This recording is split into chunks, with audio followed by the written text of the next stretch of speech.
Makhzani and Mukriz. Coming from a family of 9 children himself, Mahathir had no reservations about having a big family. Meanwhile, back at his medical practice, Mahathir had another important patient, his father. Despite all his expertise, Mahathir knew this was one fight he could not win. In those days, there was nothing much you can do for heart cases. Then one day, he refused to take medicine. And I know that his time was up. I was with his sister, and then I got a phone call to say the father passed away. So we went, and he was at the doorstep, so waiting for us to come, and he was very, very sad. He loved his father, and I know his father loved him also, although parents of those days never showed and never expressed their affection. Even as a doctor, Mahathir couldn't save his father. And not long after, he felt even more powerless. My mother, she seemed to lose interest in life. She did not talk much with people. She did not eat. And then finally, she just lie down and refused anything. And she pulled up her legs, and we couldn't straighten the leg because it was frozen in that attitude until she died.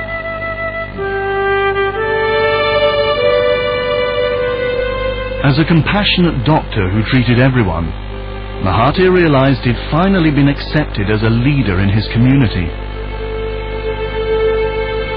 But he would have to start the next chapter of his life without his parents. In 1964, Mahathir took his leadership to the next level. At the age of 39, he ran for a federal seat in Parliament for the first time. His opponent was Ahmad Shukri from the Islamic political party. I have never campaigned for myself before. I have campaigned for other people. The area was not well developed. The roads were all dusty, and getting from one place to another was difficult. But we managed to see as many people as possible. Mahathir's main motivation for entering politics was to help the Malays succeed in life. But it wasn't just the Malays that gave him their vote. The Chinese voters voted for me.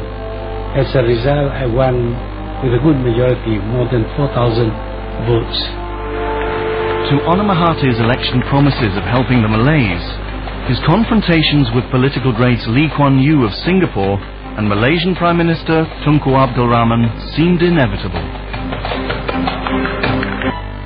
Mahathir Mohamad won his first parliamentary seat. It was a big step up for him.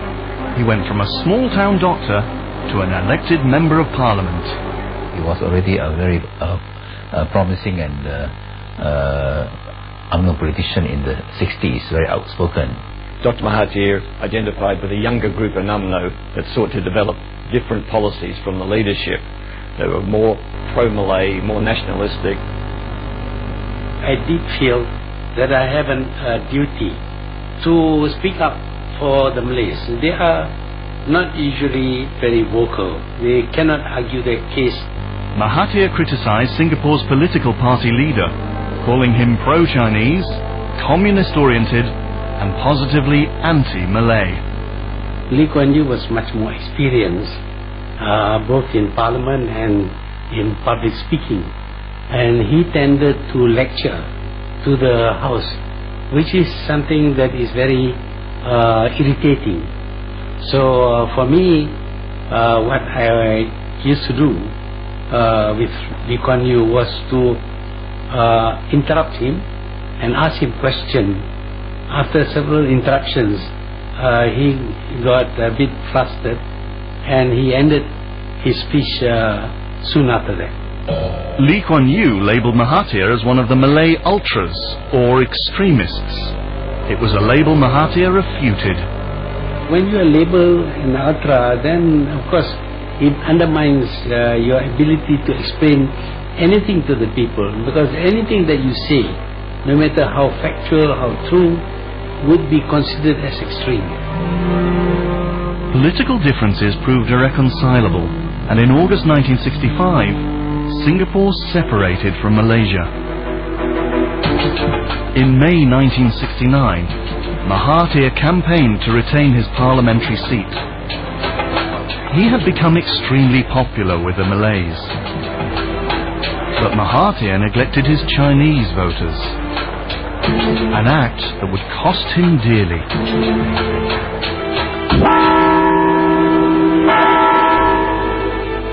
On May 12th, Mahathir lost the election.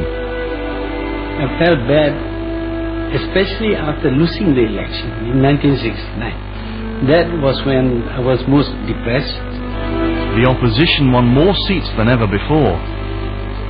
3 days later, celebrations in the capital city of Kuala Lumpur got out of hand. The events of May 13 are clouded in a lot of controversy. Up to now, there is no proper revelation as to what transpired. Mahathir felt that the Prime Minister at the time, Tunku Abdul Rahman, had lost touch with the needs of the Malays. He himself did not make an effort to help the Malays catch up with the other races. So it was because of that he began actually to lose support, especially among the younger Malays. That included me. They sought to take advantage of those disturbances to oust him and change the policies. It was a political power play, not a conspiracy. Fueled by the heat of the crisis, Mahathir, a relatively unknown politician, took on the Prime Minister. Came up with a very ferocious and fairly inflammatory letter against Tunku, virtually calling for his resignation. He recognized that he could be sacked or even jailed for writing that, but at the same time he clearly understood how unpopular the Tunku was with Malays. In September 1969, the political party sacked Mahathir. He was nearly detained under the Internal Security Act, but he was saved by his friends in the UMNO, I presume includes Tun Razak at the time. So he was just expelled from UMNO and went into the political wilderness. He was very frustrated and very disappointed, but he accepted it. If that is going to be his fate, to be expelled from UMNO. The consolation for Dr. Mahathir was that these events transformed him from being a failed electoral candidate for the Malays into sort of a living symbol of Malay nationalism. I thought that my political picture had ended. A dejected Mahathir retreated back to his medical practice in Ala-Setar. I was very happy because that kept him quiet a bit. We were staying in our new house in Augusta, our own house. If not for that explosion and that he had lost his election, we wouldn't have been able to stay in our new house at all. So it was a blessing in disguise. Mahathir, however, didn't share his wife's sentiments.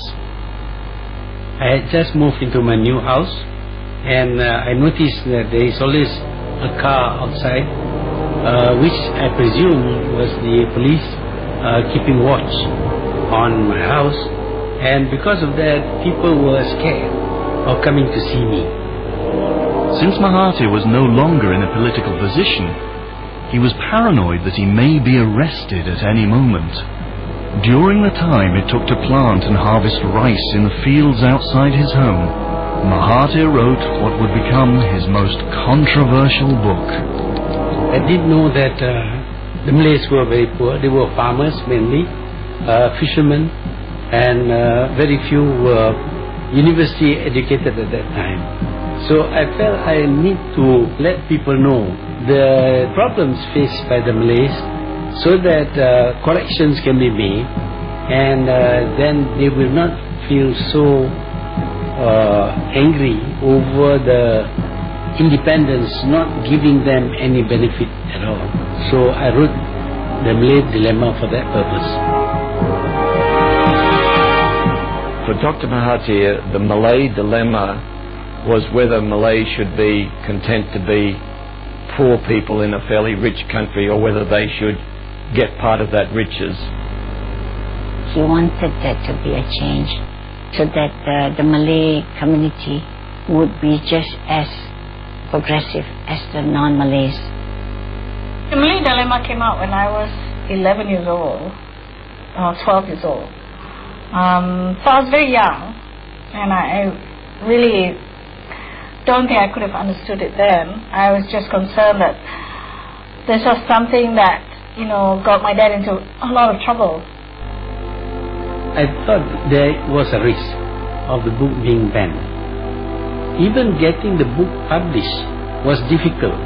No publisher in the country would publish my book. His exile also gave 44-year-old Mahathir a chance to spend more time with his family. My dad was very strict with us when it comes to education. There's no fooling around with education.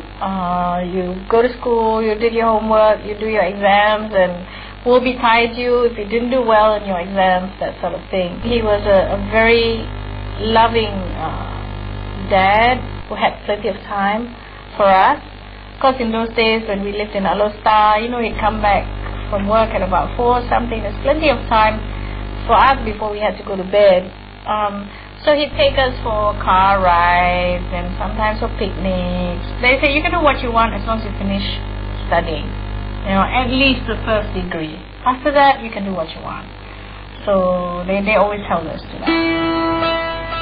While Mahathir was in isolation, Tun Abdul Razak became the new Prime Minister, giving Mahathir a second chance at a political future. Mahathir was forced into exile, writing a letter to Prime Minister Tunku Abdul Rahman asking for his resignation. A year later, in September 1970, the Prime Minister resigned. I think the Tunku was affected by that letter and he decided to step down. I still appreciated his service to the country. The fact is that he was the one who led the country to independence. For that, I was very appreciative. I was very grateful. Tunku Abdul Rahman was succeeded by his deputy, Tun Abdul Razak.